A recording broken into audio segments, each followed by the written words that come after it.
Today I spent most of my time soldering all these wires to the keyboard, the anti-ghosting keyboard. Very important because I want to be able to have 4 players at one time, and I want all the key presses to be registered, all the inputs.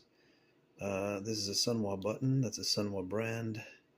You can see the connectors at the bottom. And so I had to attach all of these little 2.8 millimeter connectors here. Okay, now you can see that my finger's a little bit wrecked. Anyway, that's because I'm doing cooking and all kinds of stuff. So anyhow, that you see the connectors.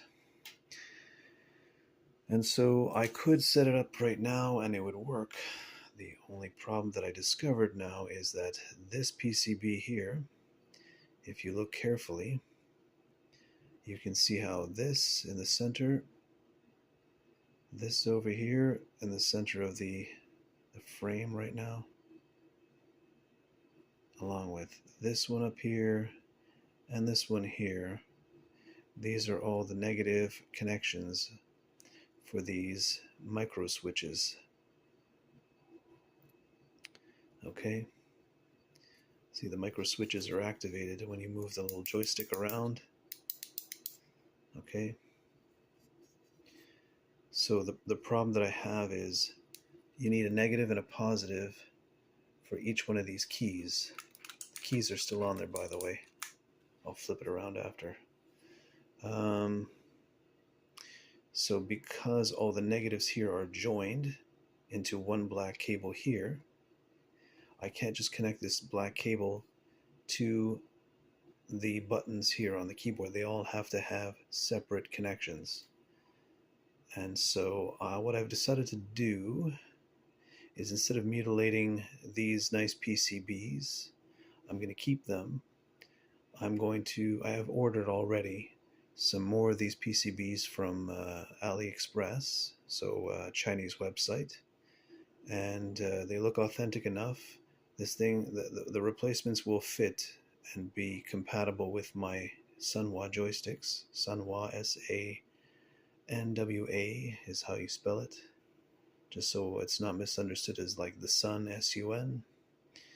Anyway, so I'm going to have to isolate, I think it's this pin here, and the solder joint here, here, and over here. So what I would do is use a Dremel or something and just cut into the copper here for each one of these. Just cut around, and that way break the connection. And then I can solder directly, as I did here on the keyboard, the wires. So that would be a black wire here, a black wire there, there, and there, and connect that to the arrow buttons on the keyboard, or whatever buttons I can find, because I'm running out of buttons that I can connect to. So that's where I'm at. It's been interesting.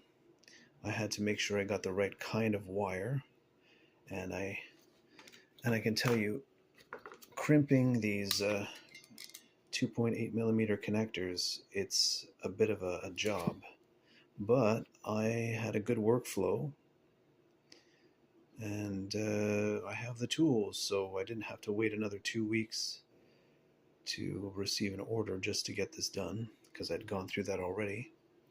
None of this stuff, I don't know if I can find any of this stuff here in my country, Canada. We don't produce much of anything here anymore, so getting anything at a store, nobody knows anything. It's everything is more expensive and complicated, and that's why we have, in my opinion, a failing economy, other than the fact that we have the Chinese mafia and all kinds of bad actors here, including government officials who are corrupt. So just throwing that in there for fun.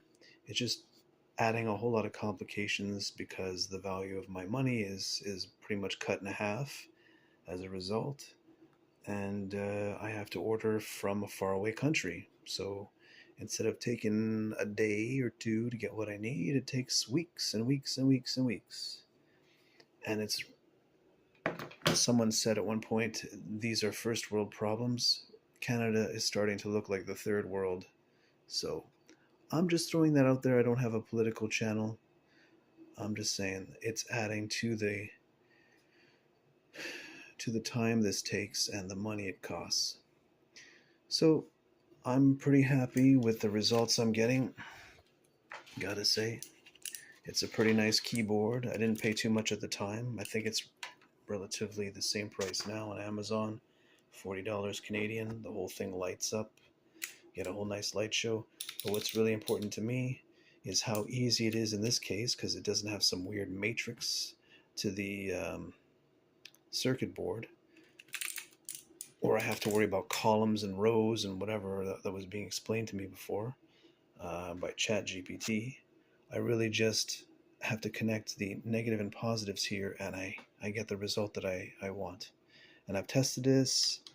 I set up the keyboard, and I was pressing this. I had to connect it to the number one button, and I could see it, the input appearing, making one appear on the screen. So it works.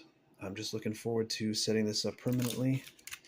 And a major advantage is I still have a working keyboard, so I'll be able to work with the computer and not have to concern myself with buying an additional keyboard or having a keyboard and one of these little circuit boards you can buy on AliExpress just for buttons. So I think I saved a bit of money that way. And like I said, you have anti-ghosting, so you can have all the buttons pressed and they'll all be registered at the same time. No inputs will be forgotten. So I think that's all I have to say about today and my progress with the arcade machine. And I have been sanding and painting, but that's a whole other job. So I'll just leave it there. Thanks for tuning in.